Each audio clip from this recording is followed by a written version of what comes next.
Puro-puro. Sir, madami. Sir, madaming ano yan, madaming kapkain. Take note ah. Pag-frisking ng tao. Ano ba proper standard ng pag-frisking? Halimbawa, may platform. Pagpalagay natin doon. Doon ka. May platform. Hindi, akyat dito. Ganito, di ba? Nakasakay na apak mo sa frisking platform natin. Ano ang una nyo yung frisking?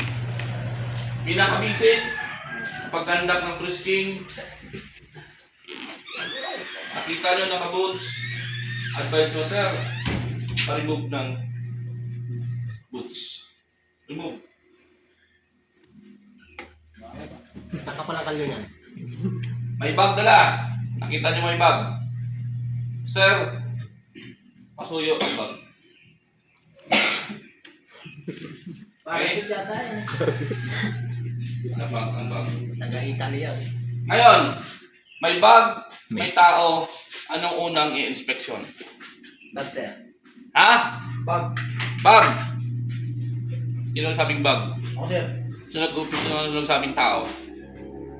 Wala? Wala man nagsabi ng tao? Ako muna, sir. May pocket, may radyo, may ulo. Diba?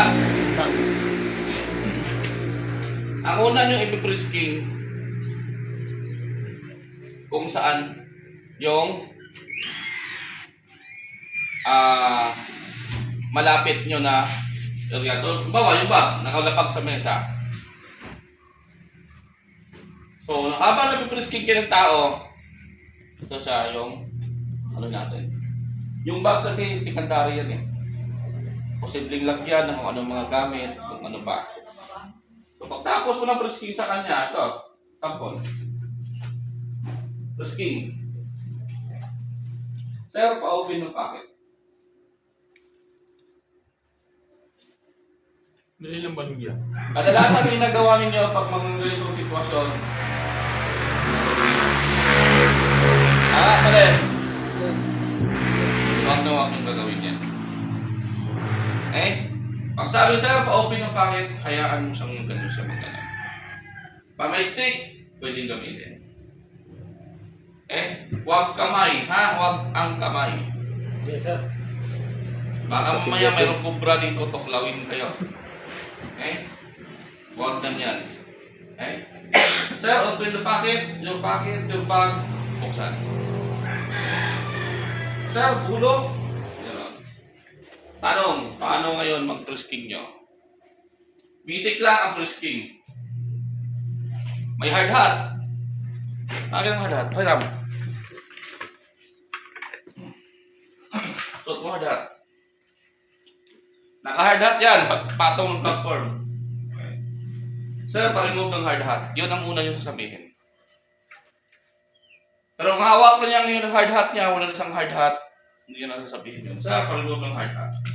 So, mayroong iba na ginagawa sa hard hat. Pag-remove. Ganon. Tingnan niyo yung hard hat. Baka nandito nakapatong. Check niyo yan. Dali, balik mo. Sir, pa-remove ng hard hat. Tingnan mo yung hard hat mo. Pag-remove nyo ng hard hat, tingnan mo yung hard hat. Okay. Pag-frisking, una nyo i-frisking dito. Para maabot nyo. May dalawa kasing bagay niyan. Pag hindi nyo maabot yung tao, ang pinakaunahan yung frisking biwang. Okay? Sir, palapag mo yung bag mo doon. Maganda ko yung frisking. Tanggalin mo yung bag mo. Pag mo doon. Lahat ng bag na nasa tao, palimog nyo para makapagganda kayo ng tamang frisbee. Kasi pag may bag yan o kung may ano yan, hindi nyo makakapal ang gilid yan. Yung mga tanso, mga kable, dito yan sa biwang nilalagay. Paano mag-frisking? Halimbawa, hindi ko siya maabot. Frisking ko siya. Kapag frisking, hindi ganyan ha. Ang stance ng frisking, hindi ganyan. Pag mag-press-king kayo, para hindi kayo matumba, naka one step forward kayo. Anong purpose niyan? Para meron kayong pang-balanse. In case na yung pinipress-king yung matumba, matukuran nyo. Kung nakaganon kayo, pareho kayong ganon yan. Dapat yung paka, nakaganon kayo. Okay? Press-king. Pag hindi maabot ang ulo dito sa likod, dito ka mag-video para makita niyo. Okay? Pag hindi maabot, dito sa biwang, dukutin hanggang likod. Likod yun ha, hanggang likod. Likod. Ikot. Papunta dito sa waist niya.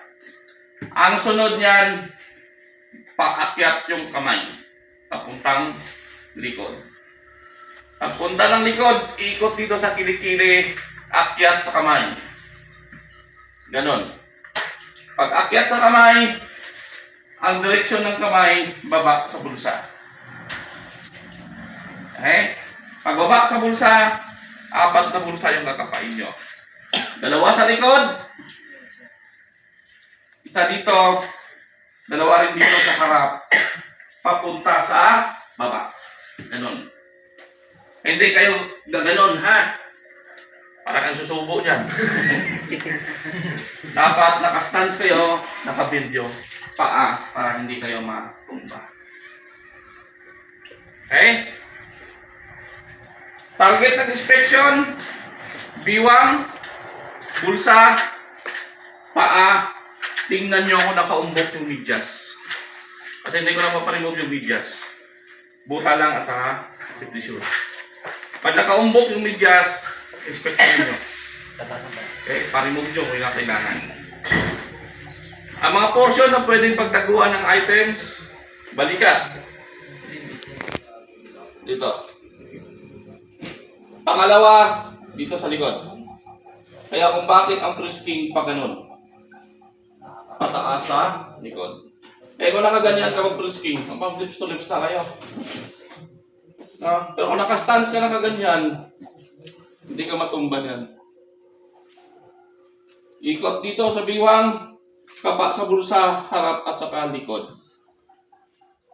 Makakapa mo yan kung may wallet siya or may keychain siya. Okay? Huwag na mabukahin yung bunganga dahil talagang mamamatay ka dyan. So, klaro tayo? Basic lang. Balikat, kinikili, biwang, pocket, at saka pants. Pababa. Kahit tingnan mo yan, makikita mo naman kung may nakaumbok na anong pinatago niya dyan o wala. Okay? Sir, sa dibdib, mayroon ba pwedeng itago? Pag babae, meron. Pero pag lalaki, kasama mo yan sa makakapa. Okay? Hindi yung ganun-ganun ha. Ang flow ng pag-frisking, mula dito, gapang pataas. Dapat yung kamay nakalapat yan sa katawan. Gagapangin lang yan. Sino mahilig sa gapangan dito? Yes, sir. Okay? Gapang. Gapang pabalik. Gapang pa ganyan. Okay? Gapa ng bulsa. Hard hat. Pa-remove. Okay? Klaro? Yes, sir. Ngayon, perform nyo ulit. Okay? Bago